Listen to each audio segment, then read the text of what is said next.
Tu ne peux pas avoir d'enfant, alors c'est moi qui aurai le bébé de ton mari. Ma sœur m'a froidement déclaré qu'elle allait me voler mon mari. Mes parents ont même pris son parti, ta sœur le mérite plus que toi. Accepte-le. Je ne pouvais plus supporter la trahison de ma famille. J'ai simplement souri et dit, d'accord. Mais ils étaient loin de se douter que la pire trahison vient toujours des personnes à qui vous confiez votre vie entière. Je m'appelle Carmen, une femme de 28 ans qui vient d'entendre ma propre sœur déclarer froidement qu'elle aurait le bébé de mon mari parce que je ne pouvais pas en avoir. Mes propres parents se sont rangés de son côté en insistant cruellement qu'elle le méritait bien plus que moi. J'ai simplement souri en leur disant qu'ils pouvaient savoir l'un l'autre, mais ils n'avaient absolument aucune idée de ce que j'étais sur le point de faire. Avant de plonger dans les détails complets de cette situation incroyable, veuillez vous assurer de vous abonner à Revenge Mode pour soutenir notre chaîne tout en laissant vos pensées ci-dessous. Assise dans le salon spacieux de ma maison victorienne magnifiquement restaurée à Boston, je fixais d'un air absent un énorme tas de relevés financiers mensuels éparpillés sur la table basse. Les luxueux costumes sur mesure que Weston portait quotidiennement ainsi que cette coûteuse Mercedes garée à l'extérieur étaient entièrement financés par des contrats de location payés directement depuis un compte joint que je finançais principalement. Mon cœur s'est complètement serré lorsque j'ai remarqué que plusieurs milliers de dollars manquaient à nos économies durement gagnées, transférées directement pour la réservation d'un lieu de mariage haut de gamme. Cherchant une explication logique à cet écart massif, j'ai déverrouillé son iPad oublié sur le bureau, pour découvrir un fil de messages écœurants échangés avec Sabrina. Ces deux-là complotaient activement pour me chasser de cette même maison afin de commencer leur toute nouvelle famille sans aucune culpabilité. Le bruit fort des pneus lourds écrasant le gravier à l'extérieur a finalement signalé que sa voiture entrait dans le garage. Exactement à 19h le soir suivant, je suis entré dans la salle à manger chez Kenneth et Carol pour faire face aux gens qui m'ont élevé. Mon père, Kenneth, était assis au bout de la longue table en chêne, tandis que ma mère, Carol, plaçait un grand plat de service en porcelaine juste au centre. Weston occupait le siège juste en face de ma sœur Sabrina, aucun d'eux ne prenant la peine de me saluer à mon arrivée. J'ai tiré la chaise vide à côté de mon mari avant de placer tranquillement ma serviette en lin sur mes genoux pour me préparer pour le repas. Le tintement des couverts contre la porcelaine dominait la pièce silencieuse jusqu'à ce que Sabrina laisse délibérément tomber sa fourchette sur son assiette pour attirer l'attention de tout le monde. Elle a complètement fixé son regard sur le mien avant de se pencher en avant avec un regard indéniable de pur droit traversant son visage. « Tu ne peux pas avoir d'enfant, alors j'aurai le bébé de ton mari. »« Quoi ?» Ma sœur a déclaré froidement sans la moindre once d'hésitation dans sa voix.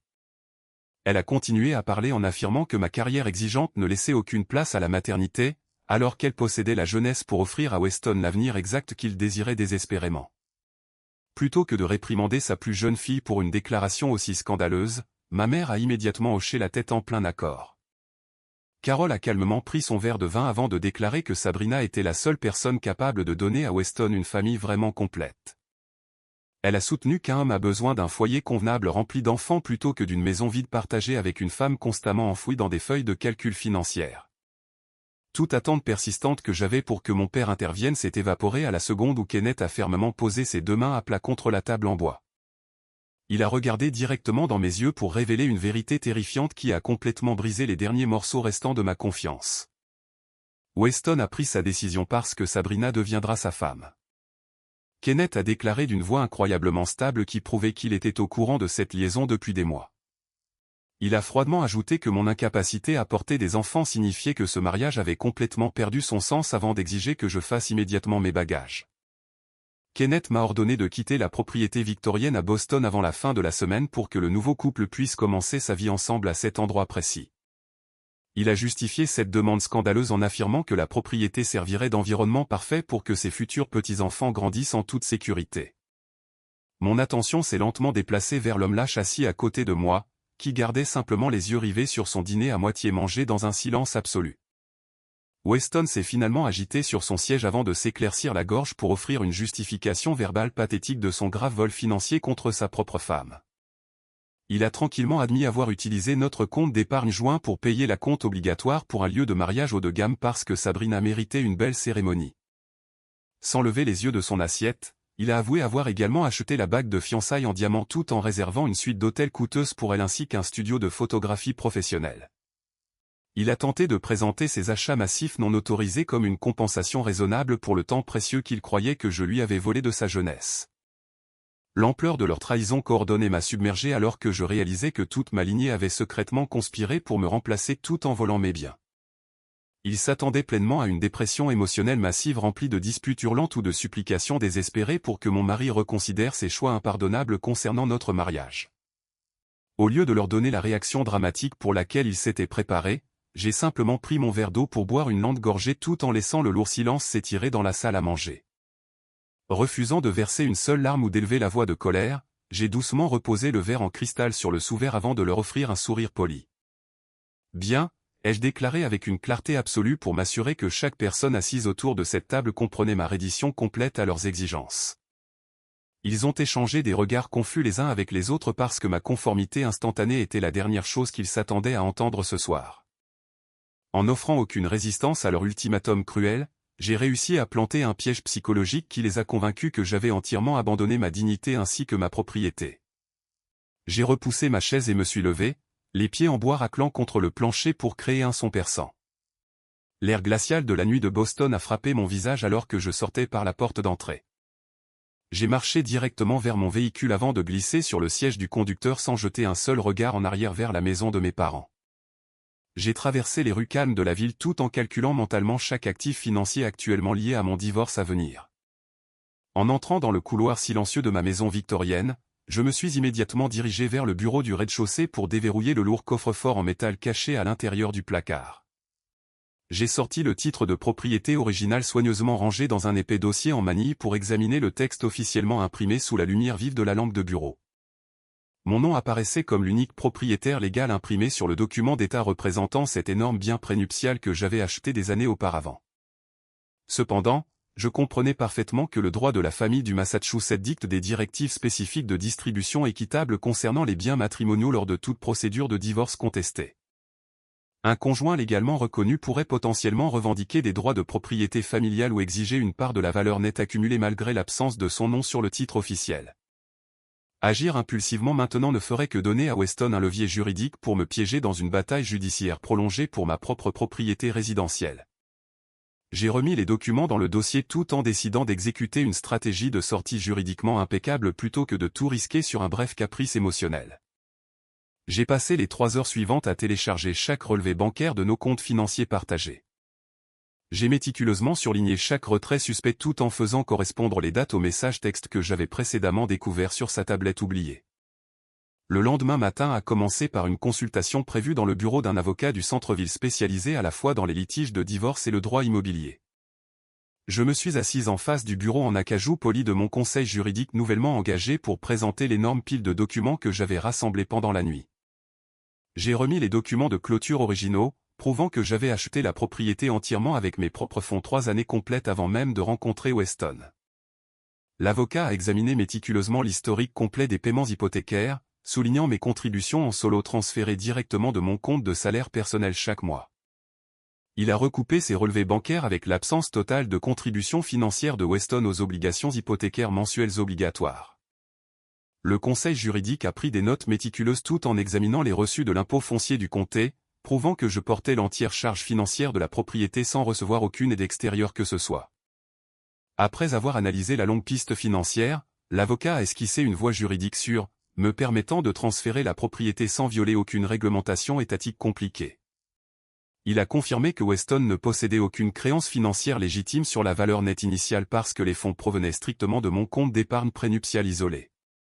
Nous avons élaboré une stratégie spécifique pour vendre rapidement la maison à un investisseur tout en contournant légalement les complications potentielles de propriété familiale que Weston pourrait essayer d'utiliser contre moi.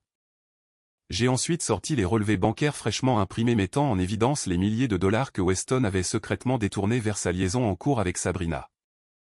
Mon avocat a soigneusement documenté chaque transaction non autorisée dirigée vers le lieu du mariage ainsi que les réservations d'hôtels pour monter un dossier solide de dissipation des biens matrimoniaux.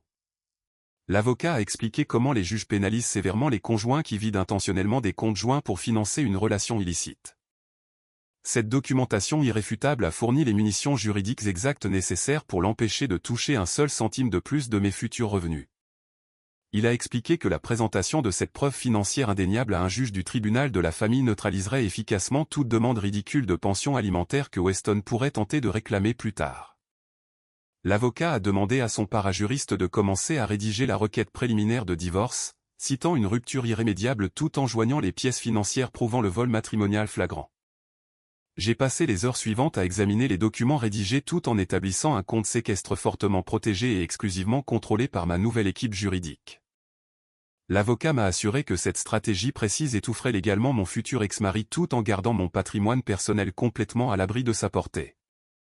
J'ai rassemblé mes documents approuvés dans une mallette en cuir avant de quitter le cabinet d'avocat avec un plan concret pour démanteler systématiquement sa vie entièrement fausse.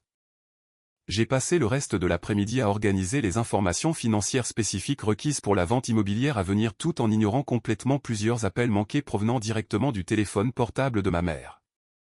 À 8 heures le lendemain matin, j'ai poussé la porte d'un bureau de courtier immobilier. Le courtier immobilier a rapidement parcouru le dossier complet que mon avocat avait récemment approuvé. Elle a ajusté ses lunettes tout en lisant méticuleusement les instructions détaillant mon autorité légale absolue pour liquider la propriété immédiatement.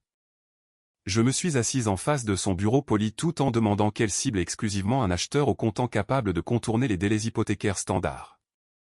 Reconnaissant la nécessité urgente de conclure cette transaction avant le début de ma procédure de divorce, j'ai volontairement autorisé une réduction de prix de 15% en dessous de la valeur marchande actuelle.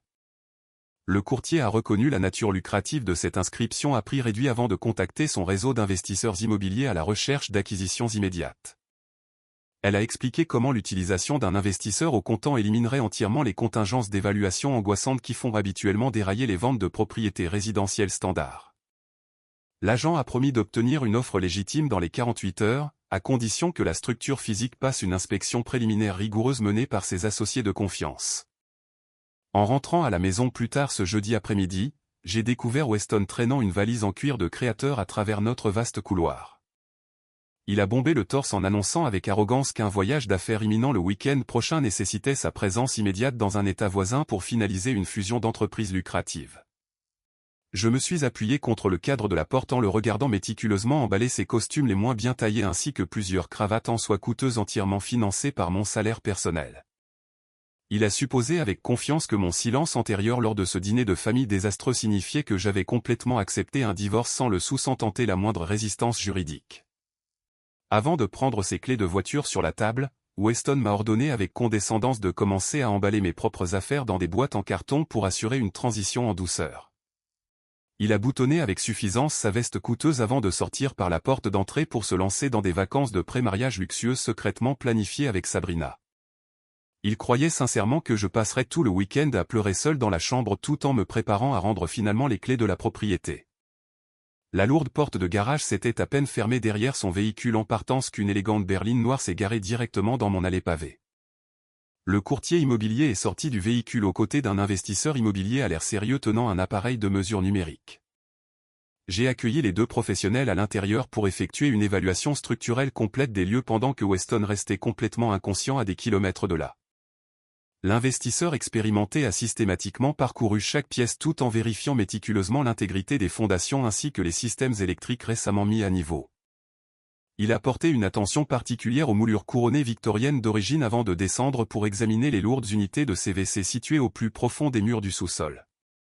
Je suis simplement resté près de l'îlot de cuisine en le regardant évaluer l'espace physique exact que Weston croyait à tort qu'il habiterait bientôt aux côtés de ma jeune sœur. L'acheteur potentiel est apparu très satisfait de l'état impeccable de l'infrastructure avant de présenter une offre au comptant substantiel correspondant parfaitement à mon calendrier accéléré. Nous avons complètement contourné les phases de négociation traditionnelles angoissantes parce que j'ai fortement privilégié la discrétion absolue plutôt que de tirer chaque dollar possible du marché immobilier local. Le courtier a rapidement rédigé les conditions préliminaires en utilisant son ordinateur portable juste là sur le comptoir de cuisine en granit pour verrouiller officiellement l'accord verbal. J'ai donné mon consentement formel au calendrier proposé, exigeant que les procédures de clôture finale se terminent avant la fin de la semaine à venir sans aucun retard imprévu. Pendant le week-end suivant, j'ai maintenu un silence radio absolu concernant mes manœuvres juridiques en cours tout en triant méthodiquement mes effets personnels restant à l'intérieur de la chambre principale. J'ai soigneusement emballé mes documents essentiels ainsi que mes bijoux de valeur tout en laissant chaque article acheté par Weston exactement là où il se trouvait actuellement. Au moment où le lundi matin suivant est arrivé, l'accord d'achat officiel était complètement finalisé sur le bureau du courtier, attendant mon autorisation obligatoire. Les documents juridiques complets stipulaient clairement le transfert immédiat de tous les droits de propriété dès la réussite du virement bancaire acheminé directement vers mon compte privé nouvellement établi. Le courtier a efficacement transmis l'intégralité du dossier authentifié à une société de titres de confiance pour faciliter l'échange financier sécurisé sans déclencher de soupçons bancaires externes. Cette société de titres dédiée a immédiatement lancé la recherche standard dans les registres publics pour garantir que la propriété ne contenait aucun privilège financier caché avant d'autoriser le transfert d'argent massif. Je me suis penché en avant dans le confortable fauteuil de bureau en cuir pour exécuter physiquement les documents contraignants séparant définitivement mon identité juridique de cette résidence victorienne. Le grattement sec du stylo plume signant le contrat a résonné sèchement dans la pièce. Du mardi au jeudi, j'ai passé toute ma pause déjeuner à la banque avec mon téléphone portable. Je me suis approché du guichet du service clientèle pour lancer une purge financière complète concernant mes principaux comptes chèques. En présentant mes pièces d'identité officielles, j'ai ordonné au directeur de la succursale de geler instantanément chaque carte de crédit secondaire actuellement détenue par Weston. Parce que mon numéro de sécurité sociale personnelle ancrait ses profils financiers spécifiques, le représentant de la banque a immédiatement désactivé ses privilèges d'achat sans nécessiter sa présence physique. J'ai ensuite déposé des réclamations formelles contre ces retraits massifs non autorisés qu'il a secrètement détournés vers cette ridicule préparation de mariage. Le personnel de la banque a documenté mes allégations de fraude tout en générant les numéros de suivi nécessaires pour valider mes arguments futurs au tribunal. Je me suis assise dans le bureau vitré de la conseillère financière pendant qu'elle tapait rapidement sur son terminal d'ordinateur. Elle a imprimé une énorme pile de relevés historiques, prouvant mes dépôts constants par rapport à ses habitudes de dépenses frivoles et incessantes. J'ai soigneusement placé ces documents cruciaux dans ma mallette en cuir avant d'autoriser la clôture complète de notre portefeuille d'épargne joint. La banque a émis un chèque de banque représentant ma moitié légale exacte du solde restant tout en laissant sa maigre part intacte. J'ai strictement ordonné au caissier de signaler son profil pour empêcher toute tentative future de découvert sur les fonds partagés restants. Avant de quitter l'établissement bancaire, j'ai réussi à réacheminer mes dépôts directs de paie d'entreprise vers une institution financière nouvellement établie située de l'autre côté de la ville. Ce compte fraîchement créé existait entièrement à son insu tout en ne comportant que mon nom légal sur le registre bancaire officiel. Il ne pouvait plus siphonner mes prochains chèques de paie pour financer ces escapades romantiques délirantes aux côtés de ma jeune sœur. En retournant à mon véhicule, j'ai utilisé les relevés de cartes de crédit principaux pour contacter systématiquement chaque fournisseur que Weston avait précédemment engagé. J'ai d'abord appelé le lieu de mariage haut de gamme en demandant une annulation immédiate de la réservation massive prévue pour plus tard cette année. Le coordinateur de l'événement a tenté de citer leur politique de dépôt stricte avant que je ne déclare fermement mon autorité absolue en tant que titulaire principal de la carte.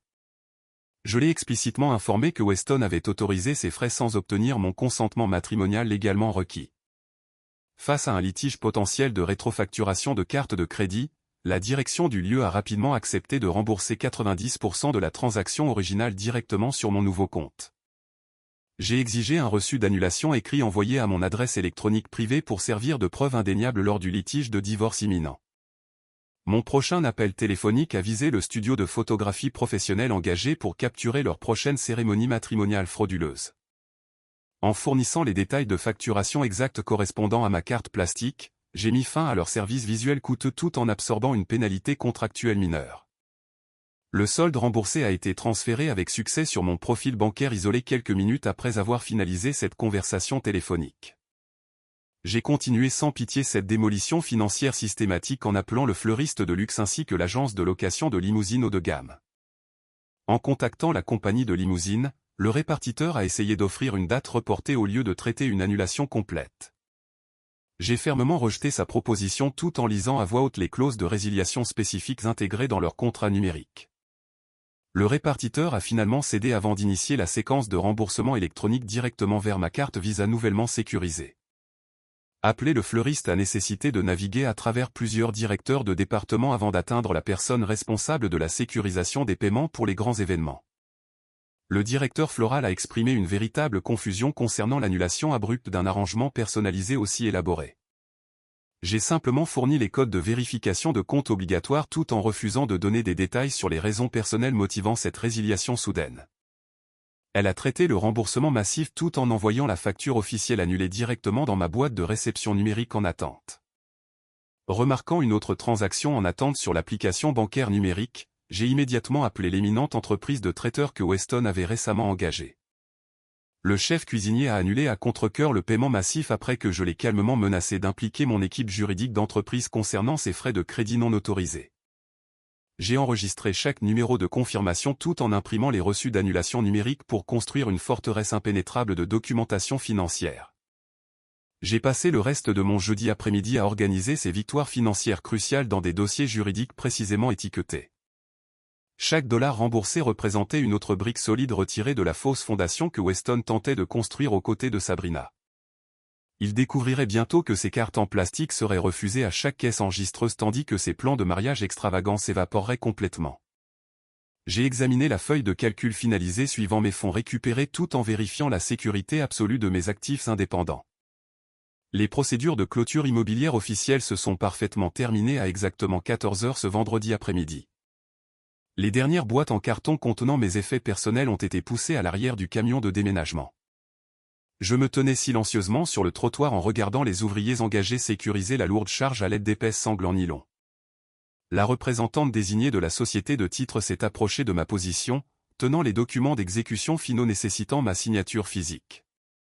Elle a formellement confirmé que le virement bancaire massif avait été transféré avec succès sur mon compte bancaire privé nouvellement établi. Cette confirmation financière signalait l'achèvement absolu de mon plan soigneusement orchestré pour liquider l'énorme actif résidentiel. J'ai remis les clés métalliques directement à l'investisseur immobilier qui avait acheté la propriété victorienne. Il a immédiatement ordonné à ses serruriers engagés de commencer à remplacer chaque serrure extérieure sécurisant la vaste résidence. Les bruits mécaniques de perçage ont résonné dans le quartier calme tout en renforçant la permanence de cette transaction légale. Démarrant le moteur, j'ai quitté le quartier en laissant les biens coûteux loués par Weston à l'intérieur de la chambre principale. Le camion de déménagement suivait de près mon véhicule alors que nous naviguions vers mon appartement temporaire situé de l'autre côté des limites de la ville. J'ai passé le reste de l'après-midi à déballer paisiblement mes articles essentiels dans un espace entièrement déconnecté de mon passé. Plus tard ce vendredi soir, la berline de luxe louée par Weston s'est garée directement en face de l'allée familière de la banlieue. Il a traîné avec confiance 2 valises de créateurs aux côtés de Sabrina alors qu'il s'approchait de l'entrée principale de la maison victorienne. Ils venaient de rentrer de leur escapade romantique frauduleuse, s'attendant à occuper sans problème la résidence que j'avais précédemment financée. Weston a tenté d'insérer sa clé personnelle dans la serrure de la porte d'entrée, mais a instantanément rencontré une résistance mécanique inattendue. Il a secoué agressivement la lourde poignée en laiton tout en marmonnant des plaintes frustrées sur le mécanisme de verrouillage supposément défectueux. Sabrina se tenait juste derrière lui, arborant une expression impatiente tout en vérifiant son téléphone portable pour toute notification manquée. Elle a exigé bruyamment qu'il se dépêche car elle avait désespérément besoin de se reposer après leur long trajet à travers les États. Weston a poussé avec force son épaule contre le solide cadre de la porte tout en essayant de forcer le pêne dormant nouvellement installé. Soudain, la porte d'entrée s'est ouverte pour révéler l'investisseur immobilier se tenant fermement sur le seuil illuminé. Weston a regardé férocement l'homme inconnu avant d'exiger une explication immédiate concernant cette intrusion perçue dans sa résidence. Il a arrogamment élevé la voix tout en insistant pour que l'étranger quitte immédiatement les lieux avant qu'il ne contacte les forces de l'ordre local. Il a tenté agressivement de pousser le nouveau propriétaire pour amener ses lourds bagages à l'intérieur du couloir principal. L'investisseur a immédiatement bloqué l'entrée en plantant fermement ses pieds contre le parquet poli. Il a maintenu un comportement complètement calme tout en refusant de céder un seul pouce de son territoire légalement acquis. Le nouveau propriétaire a calmement levé un épais dossier en manille contenant le titre de propriété finalisé ainsi que les documents de clôture officiels. Il a regardé directement Weston tout en livrant un rappel à la réalité juridiquement contraignant avec une précision autoritaire absolue. Cette maison a été légalement transigée par une vente au comptant officiel finalisée plus tôt cet après-midi même, a déclaré clairement l'investisseur. Weston est resté complètement paralysé tandis que ses yeux parcouraient frénétiquement les documents imprimés portant ma signature autorisée. Sa façade arrogante s'est instantanément effondrée en reconnaissant l'authenticité indéniable des documents de transfert immobilier certifiés par l'État. Vous n'êtes pas sur les papiers, par conséquent, vous ne possédez absolument aucun droit de résidence ici, a poursuivi fermement le nouveau propriétaire. Sabrina a laissé tomber son sac à main coûteux sur le porche tout en regardant les documents légaux signés avec une incrédulité absolue. Ses rêves de devenir la riche maîtresse d'un domaine luxueux se sont brisés instantanément en entendant ces mots dévastateurs. Weston a bégayé de manière incohérente en essayant de formuler un argument rationnel contre les preuves irréfutables présentées juste sous ses yeux. Si vous franchissez ce seuil, j'appellerai immédiatement la police pour signaler une violation de propriété criminelle, a averti l'investisseur. L'investisseur a claqué la lourde porte en bois, laissant le couple stupéfait debout dehors dans l'air glacial du soir. Le clic distinct du pêne dormant se verrouillant a signalé leur exil permanent de la précieuse propriété. Weston a désespérément sorti son appareil mobile pour composer mon numéro personnel, mais a instantanément reçu un message de déconnexion automatique. Ils sont restés bloqués sur le porche avec leurs bagages inutiles sans aucun accès à un abri. Leur escapade de week-end somptueuse s'est terminée par une expulsion dévastatrice, les dépouillant du style de vie luxueux qu'ils avaient volé. Le lundi matin suivant, je venais de descendre dans le parking de mon entreprise quand j'ai entendu un grand cri. Sabrina a chargé directement vers ma position physique, arborant une expression faciale complètement déformée, tandis qu'un Weston lourdement haletant la suivait de près. Elle m'a agressivement acculé contre mon véhicule tout en agitant une poignée d'invitations de mariage complètement inutiles juste devant mon visage. Ma sœur a crié hystériquement à propos de leur expulsion humiliante du week-end avant de décrire comment les réceptionnistes d'hôtels avaient publiquement rejeté leurs cartes de crédit désactivées à plusieurs reprises à travers la ville. Elle m'a vicieusement accusé d'avoir délibérément détruit son avenir romantique parfait parce que je me sentais prétendument jalouse de son nouveau bonheur. Weston a tenté d'exiger une compensation financière immédiate tout en luttant pour reprendre son souffle après avoir couru à travers le vaste parking de l'entreprise. Il a arrogamment exigé que j'annule immédiatement la vente de la propriété résidentielle tout en menaçant d'engager des actions en justice sévère pour restaurer ses privilèges bancaires gelés sans plus tarder. Avant que je puisse répondre verbalement à leurs demandes ridicules, mon appareil cellulaire a commencé à sonner bruyamment depuis l'intérieur de mon sac à main en cuir. L'écran numérique brillamment éclairé affichait clairement un appel téléphonique entrant provenant directement de mon père, Kenneth. J'ai calmement fait glisser l'icône verte avant d'activer immédiatement la fonction haut-parleur externe pour m'assurer que toutes les personnes présentes puissent entendre la conversation imminente. Kenneth a immédiatement commencé à crier des obscénités furieuses à travers le récepteur audio tout en condamnant agressivement mes décisions financières calculées concernant la liquidation soudaine de la propriété. Il a furieusement exigé que je trouve un autre logement de luxe pour accueillir avec succès Sabrina aux côtés de son futur mari nouvellement choisi. Mon père m'a bruyamment accusé d'agir de manière complètement insensible pour avoir légalement expulsé ma propre jeune sœur dans les rues glaciales de la ville. Il a audacieusement affirmé que Weston méritait un accès immédiat à mes comptes bancaires privés pour financer correctement la prochaine cérémonie matrimoniale. Au lieu de défendre ma transaction immobilière légalement finalisée, j'ai décidé de détruire de façon permanente l'illusion de richesse protégeant leur futur gendre si prisé. Je me suis penché plus près du microphone de l'appareil mobile tout en regardant directement dans les yeux écarquillés de ma jeune sœur. Vous protégez actuellement un homme qui vit entièrement des revenus de sa femme tout en prétendant être un homme d'affaires très prospère, ai-je déclaré clairement. Le récepteur audio du téléphone est resté complètement silencieux tandis que mes mots durs résonnaient clairement à travers la structure de stationnement en béton. J'ai déplacé mon attention entièrement vers Sabrina tout en démantelant méthodiquement l'illusion de richesse que Weston avait soigneusement construite au cours des dernières années. J'ai explicitement révélé comment sa luxueuse berline Mercedes nécessitait d'énormes paiements de location mensuels qui étaient actuellement en retard de plusieurs semaines par rapport à la date limite finale de reprise de possession. De plus, j'ai exposé la réalité embarrassante concernant ces vêtements de créateur sur mesure achetés entièrement par le biais de comptes de prêt à tempérament à taux d'intérêt élevés et lourdement pénalisés. J'ai informé toutes les personnes qui écoutaient activement que ces comptes de crédit secondaire restaient complètement à leur maximum tout en générant des milliers de dollars de frais de pénalité de retard composés. Sans mes subventions financières constantes couvrant ses choix de vie quotidiens extravagants, cet entrepreneur supposément riche ne possédait en réalité absolument rien d'autre que des dettes de consommation écrasantes. J'ai clairement expliqué comment sa personnalité sophistiquée d'homme d'affaires existait uniquement parce que mon salaire stable finançait constamment sa charade financière quotidienne incroyablement élaborée. L'ampleur de ces échecs financiers cachés est finalement devenue une connaissance publique indéniable juste là, dans le parking bondé de l'entreprise. Kenneth est resté complètement sans voix sur la ligne téléphonique active en réalisant qu'il avait aveuglément soutenu un individu complètement fauché. Sabrina a lentement tourné la tête vers Weston tandis que son expression faciale passait rapidement d'une colère extrême à un choc absolument terrifié.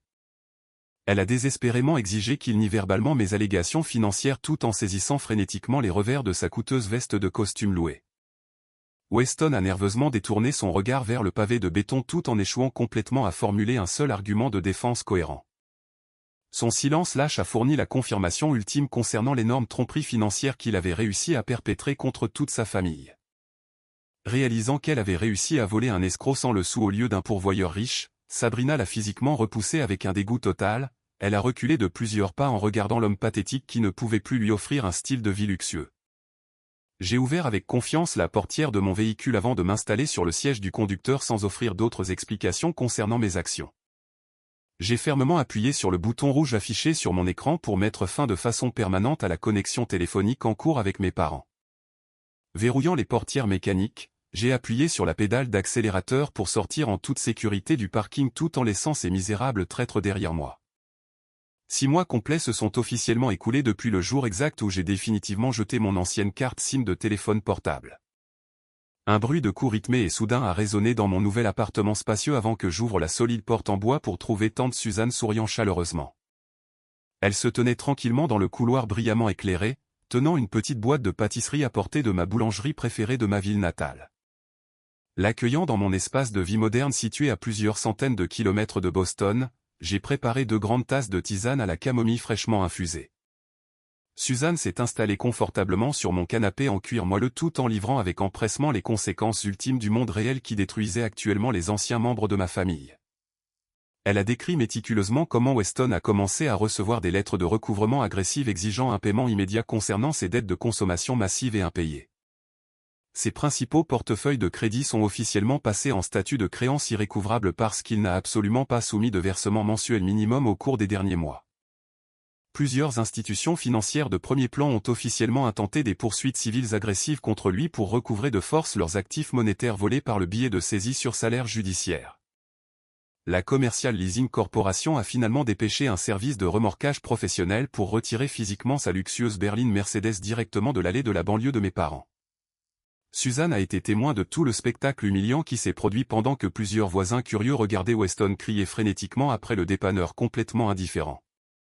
Il a désespérément tenté de bloquer le véhicule commercial massif avec son corps avant que l'équipe de remorquage ne menace de demander une intervention policière immédiate. La destruction totale de son illusion de richesse a complètement brisé les fantasmes romantiques délirants que Sabrina avait agressivement poursuivis au cours de l'année écoulée. Elle a finalement reconnu la réalité terrifiante concernant le manque de richesse tangible de Weston ainsi que son incapacité absolue à fournir une propriété résidentielle sûre. Elle a réalisé que son style de vie luxueux très attendu s'était complètement évaporé sans que mon salaire d'entreprise stable ne subventionne leurs dépenses quotidiennes incroyablement extravagantes. Refusant de vivre aux côtés d'un escroc fauché noyé dans de graves dettes de consommation, Sabrina a rapidement fait ses valises de créateur lors d'une dispute hurlante massive. Elle a lancé plusieurs objets lourds à travers la pièce tout en insultant vicieusement son manque total de capacité de pourvoyeur masculin. Elle l'a abandonné de façon permanente dans la chambre d'amis exiguës de mes parents sans offrir d'adieu formel ni chercher de clôture émotionnelle que ce soit. Sabrina a déménagé agressivement dans un logement de location bon marché situé dans un quartier terrible tout en se plaignant amèrement d'avoir gaspillé son apparence juvénile pour un imposteur sans le sou. Ses rêves grandioses de voler un riche dirigeant d'entreprise se sont instantanément transformés en un cauchemar pathétique rempli de factures de services publics impayées et d'une anxiété financière constante.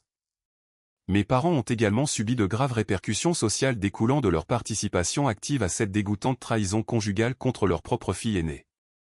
Kenneth ainsi que Carol faisaient maintenant face à une humiliation publique incessante parce que nos parents éloignés ont rapidement découvert la vérité impardonnable derrière mon départ soudain et inopiné. Les membres de la famille évitaient activement de communiquer avec eux tout en excluant intentionnellement mes parents de chaque réunion de vacances ou événement social festif à venir. Leurs amis de longue date ont cessé de répondre à leurs appels téléphoniques après avoir appris avec quelle cruauté ils avaient expulsé leur enfant financièrement indépendant pour accommoder un conjoint infidèle. Mes parents luttaient quotidiennement en essayant de soutenir financièrement un homme complètement en faillite occupant en permanence leur espace de vie personnelle sans contribuer un seul dollar à l'épicerie. Ils ont finalement ruiné leurs propres années de retraite paisible en donnant la priorité à leur fierté insensée plutôt qu'à la protection de leur progéniture biologique farouchement loyale. Kenneth se disputait fréquemment avec Weston concernant son refus absolu de trouver un emploi légitime tandis que Carol passait ses soirées à pleurer sur ses économies de retraite qui s'épuisaient rapidement. Suite au départ de tante Suzanne dans l'après-midi, je suis descendu vers la boîte aux lettres communautaires métalliques située dans le hall sécurisé de l'immeuble résidentiel.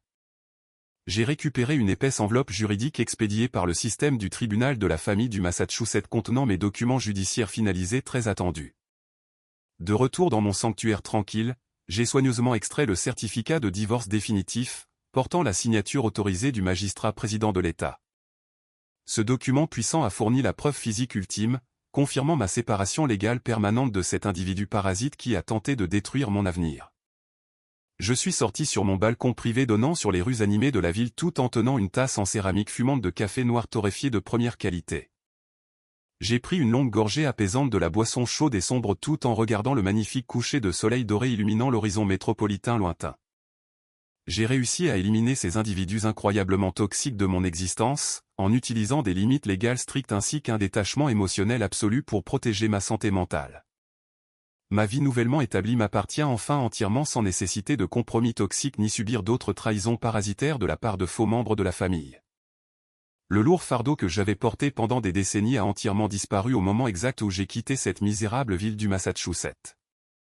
J'ai souri sincèrement à la ville vibrante sous mon appartement tout en embrassant ce voyage incroyable vers l'atteinte de la liberté personnelle absolue.